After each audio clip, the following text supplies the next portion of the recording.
Welcome back to my channel. ಹೊಸದಾಗಿ channel ನೋಡ್ತಾ ಇದ್ದರೆ ಸಬ್ಸ್ಕ್ರೈಬ್ ಮಾಡಿಕೊಂಡು ಸಪೋರ್ಟ್ ಮಾಡಿ. ಸಚ್ಚಿದಾನಂದ ಸಾಯಿನಾಥ್ಗೆ ನಮಸ್ಕಾರ ಮಾಡುತ್ತಾ ಸಾಯಿನಾಥರ ಅನುಗ್ರಹ ಎಲ್ಲರ ಮೇಲೂ ಇರಲಿ ಅಂತ ವಿಡಿಯೋ ಪ್ರಾರಂಭ ಮಾಡ್ತಾ ಇದ್ದೀನಿ. ಸ್ನೇಹಿತರೆ, ತುಂಬ ಅದ್ಭುತವಾಗಿರುವಂಥದ್ದು.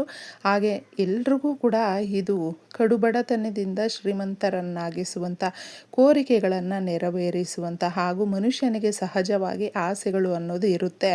ಅದನ್ನು ಯಾವ ರೀತಿ ನಾವು ಸಮಸ್ಯೆಗಳಿಂದ ಹೊರಗೆ ಬರಬೇಕು, ಇಷ್ಟಾರ್ಥಗಳನ್ನು ನೆರವೇರಿಸ್ಕೊಳ್ಬೇಕು, ಮನೆಯಲ್ಲಿ ಇರುವಂಥ ಕಷ್ಟಗಳನ್ನು ನಾವು ಪರಿಹಾರ ಮಾಡಿಕೊಳ್ಬೇಕು ಅನ್ನುವಂಥ ಚಿಕ್ಕ ಟ್ರಿಕ್ಸ್ ಅಷ್ಟೇ. ಇದು ತುಂಬ ದೊಡ್ಡ ಬದಲಾವಣೆ ಅನ್ನೋದಾಗುತ್ತೆ. ನಾವು ಪರಿಹಾರ ಶಾಸ್ತ್ರಗಳಲ್ಲೂ ಕೂಡ ನಮಗೆ ತಿಳಿಸಿರುವಂಥದ್ದು, ಮಾನವನಿಗೆ ಬರುವಂಥ ಸಮಸ್ಯೆಗಳು ಜಾಸ್ತಿ ಸಮಯ ಕಾಡೋದಿಲ್ಲ, ವರ್ಷಾನುಗಟ್ಟಲೆ ಕೂಡ ಕಾಡೋದಿಲ್ಲ. ಅದು ಕಾಡ್ತಾ ಇದೆ ಅಂತ ಹೇಳಿದ್ರೆ ನಮ್ಮ ಕುಲದೇವರನ್ನು ನಾವು ಮರೆತು ಬಿಟ್ಟಿರ್ತೀವಿ, ಹಾಗೂ ದಾನ ಧರ್ಮಗಳನ್ನು ಮರೆತು ಬಿಟ್ಟಿರ್ತೀವಿ. ಯಾರಿಗೋ ಹೆಣ್ಣು ಮಕ್ಕಳಿಗೆ ನಮಗೇ ಗೊತ್ತಿಲ್ಲದೆ ಕಣ್ಣೀರು ಹಾಕ್ಸ್ತಾ ಇರ್ತೀವಿ. ಆ ಕಷ್ಟಗಳು ನಮಗೊಂದಲ್ಲ ಒಂದು ರೂಪದಲ್ಲಿ ತಟ್ತಾ ಇರುತ್ತೆ ಅಂತ ಅದನ್ನು ನಾವು ಅರ್ಥ ಮಾಡ್ಕೊಳ್ಬೇಕು.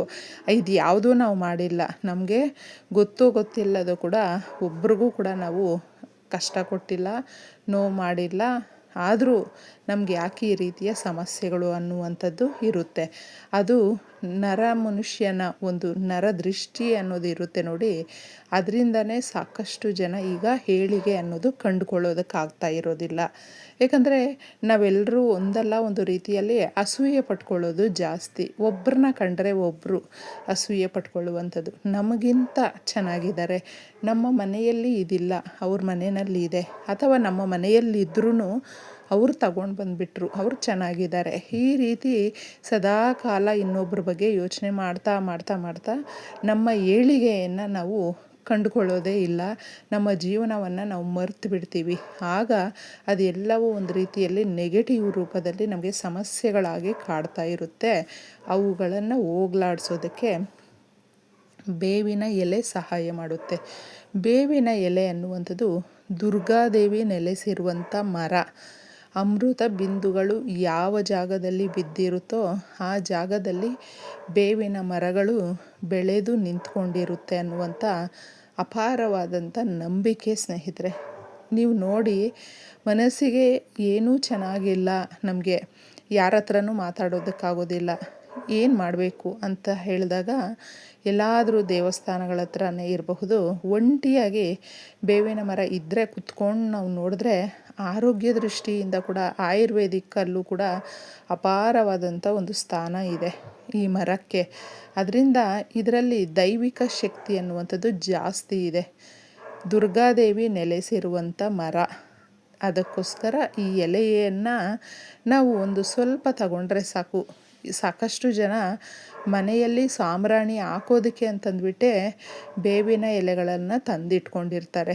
ಇದು ನಾನು ಫಸ್ಟೇ ತಿಳಿಸಿದೆ, ಆರೋಗ್ಯವರ್ಧಕವಾಗಿಯೂ ಕೂಡ ಕೆಲಸ ಜಾಸ್ತಿ ಮಾಡುತ್ತೆ, ಒಳ್ಳೆ ರೀತಿಯಲ್ಲಿ ನಮಗೆ ಸಹಾಯವನ್ನು ಮಾಡುತ್ತೆ. ಇದು ಒಣಗಿರೋದು ಕೂಡ ನಿಮ್ಮ ಮನೆಯಲ್ಲಿ ಇದ್ದರೆ ತಗೊಳ್ಳಿ, ಅದೇ ಇಲ್ಲ ಅಂತ ಹೇಳಿದ್ರೆ ಸ್ವಲ್ಪ ಎಲೆಗಳನ್ನು ತಗೊಂಡು ಬಂದು ಒಂದಷ್ಟು ರೆಕ್ಕೆಗಳನ್ನು ನೀವು ಸ್ವಲ್ಪ ಹೊತ್ತು ನಾವು ಡ್ರೈ ಮಾಡಿಕೊಂಡ್ರೆ ಸಾಕಾಗುತ್ತೆ. ಅದು ಹಾಗೆ ಚೆನ್ನಾಗಿ ಕೆಲಸ ಮಾಡುತ್ತೆ. ಇದು ಎಲ್ಲವೂ ಕೂಡ ಮನೆಯಲ್ಲಿ ಇರುವಂಥ ಸಮಸ್ಯೆಗಳನ್ನು, ಬಡತನವನ್ನು ದೂರ ಮಾಡುತ್ತೆ. ಎಷ್ಟೋ ಹೆಣ್ಮಕ್ಳು ಗೊತ್ತಿಲ್ಲದೋ ಸಮಸ್ಯೆಗಳಿಂದ ಕಷ್ಟಪಟ್ಟು ಕಣ್ಣೀರು ಹಾಕಿರ್ತಾರೆ ಮನೆಯಲ್ಲಿ. ಆ ಕಣ್ಣೀರೇ ನಮಗೆ ನೆಗೆಟಿವ್ ರೂಪದಲ್ಲಿ ಕಾಡ್ತಾ ಇರುತ್ತೆ. ನಾವು ಏನೇ ಕೆಲಸ ಮಾಡಬೇಕು ಅಂದರೂ, ಎಷ್ಟೇ ಪ್ರಯತ್ನ ಪಟ್ಟರೂ ಕೂಡ ಅದು ಸರಿಯಾಗಿ ವರ್ಕೌಟ್ ಆಗ್ತಾ ಇರೋದಿಲ್ಲ. ಏನಪ್ಪ ಈ ಸಮಸ್ಯೆಗಳಿಂದ ಯಾವ ರೀತಿ ನಾವು ಹೊರಗೆ ಬರಬೇಕು? ಸಿಂಪಲ್ಲಾಗಿ ಸ್ನೇಹಿತರೆ ನೋಡಿ, ಈಗ ತಿಳಿಸುವಂಥ ವಸ್ತುಗಳು, ಲವಂಗಗಳು ಬರೀ ಸ್ಪೈಸಸ್ಸಲ್ಲಿ ಬಳಸ್ತೀವಿ ಅಂತ ಮಾತ್ರ ಅಂದ್ಕೊಳ್ಳೋದಕ್ಕೆ ಹೋಗಬೇಡಿ. ಯಥೇಚ್ಛವಾದಂಥ ಲಾಭವನ್ನು, ಧನಾಕರ್ಷಣೆಯನ್ನು 4 ಕಡೆಯಿಂದ ನಮಗೆ ದುಡ್ಡು ಹುಡುಕೊಂಡು ಬರುವಂತೆ ಕೆಲಸ ಮಾಡುತ್ತೆ. ಏಕೆಂದರೆ ಎಷ್ಟೋ ಸಾರಿ ನಾವು ಏನೆಲ್ಲ ಪ್ರಯತ್ನ ಪಟ್ಟಿರ್ತೀವಿ, ಒಂದೊಂದು ಸಾರಿ ಆ ಪ್ರಯತ್ನಗಳು ಕೂಡ ಕೈಗೂಡಿರೋದಿಲ್ಲ. ಈ ಕೆಲಸವನ್ನು ಮಾಡಿ ನೋಡಿ. ಮನೆಯಲ್ಲಿ ಸ್ವಲ್ಪ ಸಾಸಿವೆಯನ್ನು ತಗೊಳ್ಳಿ, ಈ ವಸ್ತುಗಳು ಎಲ್ಲವೂ ಕೂಡ ನರದೃಷ್ಟಿಯನ್ನು ತೆಗೆಯುವಂಥದ್ದು, ನಮ್ಮ ಮನೆಯಲ್ಲಿರುವಂಥ ನೆಗೆಟಿವ್ ಎನರ್ಜಿಯನ್ನು ತೆಗೆದು ಬಿಸಾಕುವಂಥದ್ದು, ನಮ್ಮ ಮನಸ್ಸಲ್ಲಿ ಇರುವಂಥ ಕೆಟ್ಟ ಆಲೋಚನೆಗಳನ್ನು ತೆಗೆಯುವಂಥದ್ದು, ನಮಗೆ ಒಂದು ಆತ್ಮಸ್ಥೈರ್ಯವನ್ನು ಕೊಡುವಂಥದ್ದು, ನಮ್ಮ ಮನೆಯಲ್ಲಿ ಯಾವಾಗಲೂ ಅಷ್ಟೇ ಸಮೃದ್ಧಿಯಿಂದ ತುಂಬಿರುವಂತೆ ಮಾಡುತ್ತೆ. ಈ ವಸ್ತುಗಳನ್ನು ತಗೊಳ್ಳಿ. ಸ್ವಲ್ಪ ನೀವು ಸಾಸಿವೆಯನ್ನು ಇದಕ್ಕೆ ತಗೊಳ್ಬೇಕಾಗುತ್ತೆ. ಹಾಗೂ ಮುಖ್ಯವಾಗಿ ಸ್ನೇಹಿತರೆ, ಸಾಸಿವೆ ಅನ್ನುವಂಥದ್ದು ಎಷ್ಟೋ ಜನಕ್ಕೆ ಗೊತ್ತಿಲ್ಲ. ತಂತ್ರ ಪರಿಹಾರಗಳಲ್ಲಿ ಮುಖ್ಯವಾಗಿ ತಗೊಳ್ಳುವಂಥ ವಸ್ತುಗಳಲ್ಲಿ ಸಾಸಿವೆ ಕೂಡ ಒಂದಾಗಿದೆ. ಇದನ್ನು ನಾವು ತಗೊಂಡಾಗ ನಮಗೆ ಪಟ್ಟಂತ ಕೆಲಸ ಮಾಡುತ್ತೆ, ನಿಮಿಷಗಳಲ್ಲೇ ನಮಗೆ ರಿಸಲ್ಟನ್ನು ಕೊಡುತ್ತೆ. ಇನ್ನು ಚಕ್ಕೆಯನ್ನು ತಗೊಳ್ಳಿ, ಸಿನಾಮೆನ್. ಇದು ಬಂದು ಲಕ್ಷ್ಮೀ ದೇವಿಗೆ ಇಷ್ಟವಾಗುವಂಥ ವಸ್ತುಗಳಲ್ಲಿ ಬಹಳ ಮುಖ್ಯವಾಗಿರುತ್ತೆ. ಏಕೆಂದರೆ ನಾವು ಸಿನಾಮೆನ್ನನ್ನು ತಗೊಂಡು ದುಡ್ಡನ್ನು ಮ್ಯಾಗ್ನೆಟ್ ಥರ ನಮ್ಮ ಕಡೆ ಎಳೆಯುವಂಥ ಕೆಲಸ ಮಾಡಬಹುದು. ಹೌದು ಸ್ನೇಹಿತರೆ, ಎಷ್ಟೋ ಪ್ರಯತ್ನ ಪಡ್ತಾ ಇದ್ದೀವಿ, ಆದರೂ ಆಗಿಲ್ಲ ಅಂತ ಹೇಳಿದ್ರೆ ಚಕ್ಕೆಯ ಪರಿಹಾರ ಬಹಳ ಸುಂದರವಾಗಿರುತ್ತೆ, ಆರಾಮಾಗಿ ಮಾಡಬಹುದು. ನಮ್ಮ ಮನೆಯಲ್ಲಿ ಒಂದು ರೀತಿಯಲ್ಲಿ ಮನೆ ಸದಸ್ಯರೆಲ್ಲರೂ ಕೂಡ ಸಂತೋಷವಾಗಿ ಇರುವಂತೆ ಈ ವಸ್ತುಗಳು ಎಲ್ಲವೂ ಕೂಡ ಕೆಲಸ ಮಾಡುತ್ತೆ. ಮನಸ್ಸಿನಲ್ಲಿ ಒಂದು ರೀತಿಯಲ್ಲಿ ನಮಗೆ ಆ ಧೈರ್ಯ ಅನ್ನೋದು ಬರುತ್ತೆ. ಏನಿಷ್ಟೇನಾ ಕಷ್ಟ, ಪರವಾಗಿಲ್ಲ ಬರಲಿ, ಅದನ್ನು ನಾವು ಮೆಟ್ಟಿ ಮುಂದೆ ಹೋಗ್ತೀವಿ ಅಂತ ನಮಗೊಂದು ಧೈರ್ಯ ಬರುತ್ತೆ.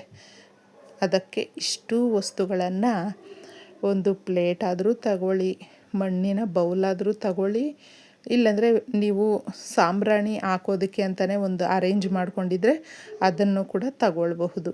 ಈ ವಸ್ತುಗಳು ಎಲ್ಲವೂ ಕೂಡ ಅದರಲ್ಲಿ ಹಾಕಿದ್ದೆ ನಿಮ್ಮ ನಡು ಮನೆಯಲ್ಲಿ ನೀಟಾಗಿ ಒಂದು ಕಡೆ ಇಟ್ಟಿದ್ದೆ. ಸ್ವಲ್ಪ ಕರ್ಪೂರದ ಪುಡಿಯನ್ನು ಹಾಕಿ ಚೆನ್ನಾಗಿ ಉರಿಸ್ಬೇಕು ಸ್ನೇಹಿತರೆ. ಕ್ಲೀನಾಗಿ ಡೋರು ವಿಂಡೋ ಎಲ್ಲ ಓಪನ್ನಲ್ಲಿ ಇಟ್ಕೊಂಡಿರಿ. ಇದು ಎಲ್ಲವೂ ಕೂಡ ನಿಮ್ಮ ಮನೆಯೆಲ್ಲ ಹೊಗೆ ಓಡಾಡಿದಾಗ ಆ ನೆಗೆಟಿವ್ ಎನರ್ಜಿ ಬ್ಲ್ಯಾಕ್ ಏನಿರುತ್ತೆ ಅದೆಲ್ಲವೂ ಕೂಡ ಹೊರಟೋಗುತ್ತೆ. ಇದರಲ್ಲೇ ಸುಟ್ಟು ಬೂದಿಯಾಗುತ್ತೆ.